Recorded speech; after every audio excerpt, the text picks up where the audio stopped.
అందరికీ నమస్కారం. మన చుట్టూ ఉన్న మన కంటికి కనిపించని ఓ అద్భుతమైన కవచం గురించి ఈరోజు మనం మాట్లాడుకోబోతున్నాం. ఈ విశ్లేషణలో మనం భూమిపై నుండి అంతరిక్షం అంచుల దాకా అంటే మన వాతావరణంలోని పొరల గుండా ఒక ప్రయాణం చేద్దాం రండి. సరే, ముందుగా ఈ ప్రశ్న చూడండి. మన భూమి మంచుగడ్డలాగానో లేదా నిప్పుల కొలిమిలాగానో ఎందుకు లేదు? మన గ్రహాన్ని జీవించడానికి అనువుగా ఉంచుతున్నదేంటి? ఆ సమాధానమే మన చుట్టూ ఉన్న వాతావరణం. దాని ప్రాముఖ్యతను తెలుసుకోవడమే ఈరోజు మన ప్రయాణం యొక్క ముఖ్య లక్ష్యం. ఓకే, ఇది మన ప్రయాణంలో మనం చూడబోయే ముఖ్యమైన అంశాలు. ముందుగా మన గ్రహం యొక్క వాయు కవచం గురించి, తర్వాత ట్రోపోస్పియర్, భూమి సన్స్క్రీన్, అలాగే పైపొరలు, చివరగా శక్తి సమతుల్యత గురించి తెలుసుకుందాం. ఇంకా ఆలస్యం చేయకుండా మన ప్రయాణం మొదలుపెట్టేద్దాం. సరే, మన మొదటి భాగం మన గ్రహం యొక్క వాయు కవచం. అసలు భూమికి ఈ జీవనాధారమైన వాతావరణం ఎలా వచ్చింది? దాని వెనకున్న కథ ఏంటో ఇప్పుడు చూద్దాం. వాతావరణం అంటే సింపుల్గా చెప్పాలంటే భూమి చుట్టూ ఉన్న వాయువుల మిశ్రమం. ఇది ఒక దుప్పటిలా మన గ్రహాన్ని కప్పి ఉంచుతుంది. మరి ఈ దుప్పటి ఎగిరిపోకుండెలా ఉంటుంది? భూమి గురుత్వాకర్షణ శక్తి దాన్ని పట్టి ఉంచుతుందన్నమాట.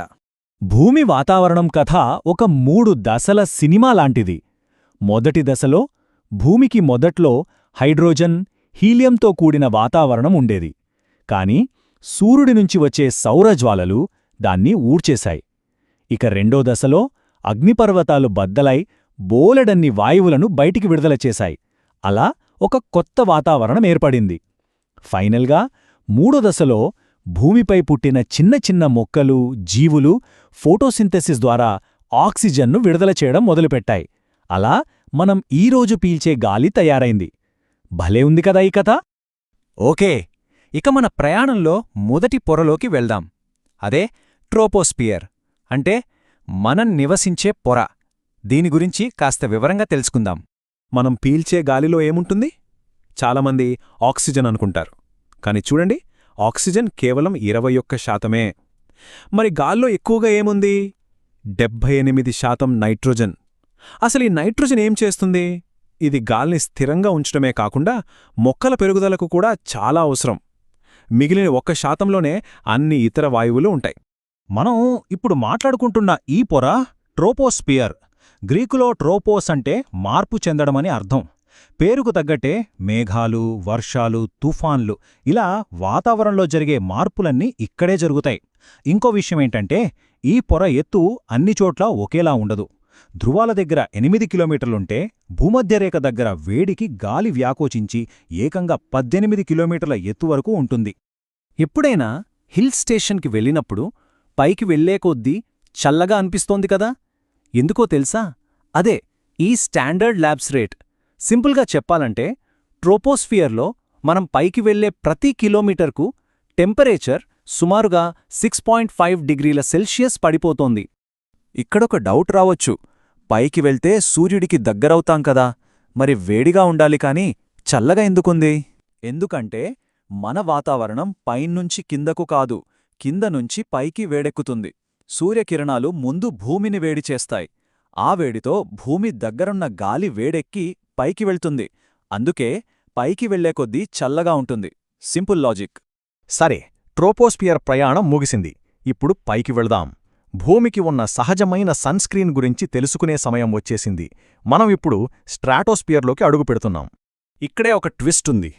ట్రోపోస్పియర్లో పైకి వెళ్తే చల్లబడుతుందనుకున్నాం కదా, కాని స్ట్రాటోస్పియర్లో దానికి పూర్తిగా రివర్స్. ఇక్కడ పైకి వెళ్లే కొద్దీ వేడి పెరుగుతుంది. భలే విచిత్రంగా ఉంది కదా? అసలు ఎందుకిలా? ఆ ప్రశ్నకు సమాధానం ఓజోన్ పొర. స్ట్రాటోస్ఫియర్ దాదాపు 50 కిలోమీటర్ల ఎత్తు వరకు ఉంటుంది. ఈ పొరలోనే మనల్ని కాపాడే ఓజోన్ లేయర్ ఉంటుంది. అది సూర్యుడి నుంచి వచ్చే హానికరమైన యూవీ కిరణాలను పీల్చుకుంటుంది. ఆ ప్రాసెస్లో వేడి పుడుతుంది. అందుకే ఇక్కడ పైకెళ్లే కొద్దీ వేడెక్కుతుంది. వాతావరణం కూడా ఇక్కడ చాలా ప్రశాంతంగా ఉంటుంది. అందుకే పెద్ద పెద్ద జెట్ విమానాలు ఇక్కడే ఎగురుతాయి. మనం బయటకు వెళ్లేటప్పుడు సన్స్క్రీన్ రాసుకుంటాం కదా, అలాగే ఈ ఓజోన్ పొర అనేది మన భూమికున్న ఒక సహజమైన సన్స్క్రీన్ లాంటిది. ఇది సూర్యుడి నుంచి వచ్చే ప్రమాదకరమైన యూవీ కిరణాలను ఆపేసి మనందర్నీ కాపాడుతుంది. సరే, మన ప్రయాణం ఇంకా పైకి కొనసాగుతోంది. ఇప్పుడు మనం వాతావరణంలోని ఇంకా పై పొరల్లోకి అంటే మీసోస్ఫియర్, థర్మోస్ఫియర్లోకి వెళ్తున్నాం. ఇక్కడ విషయాలు మరింత ఆసక్తికరంగా ఉంటాయి. స్ట్రాటోస్ఫియర్ పైన ఉండేదే మీసోస్ఫియర్. ఇక్కడ టెంపరేచర్ మళ్లీ పడిపోతుంది. ఎంతలా అంటే వాతావరణంలో ఇదే అత్యంత చల్లని ప్రదేశం. టెంపరేచర్లు -100°C వరకు వెళ్ళిపోతాయి. దీనికి ఇంకో స్పెషాలిటీ ఉంది. అంతరిక్షం నుంచి మన భూమివైపు దూసుకొచ్చే ఉల్కలు ఇక్కడికి రాగానే మండి బూడిదైపోతాయి. మనం రాత్రిపూట చూసే షూటింగ్ స్టార్స్ లేదా తోకచుక్కలు అవి నిజానికి ఇక్కడ జరిగే సంఘటనే. మీసోస్ఫియర్ దాటితే వాతావరణంలో అత్యంత వేడి పొర థర్మోస్ఫియర్లోకి వస్తాం. పేర్లోనే ఉంది గదా, ఇక్కడ టెంపరేచర్లు చాలా ఎక్కువ. కాని గాలి పలుచగా ఉండటం వల్ల ఆ వేడి మనకు తగలదు.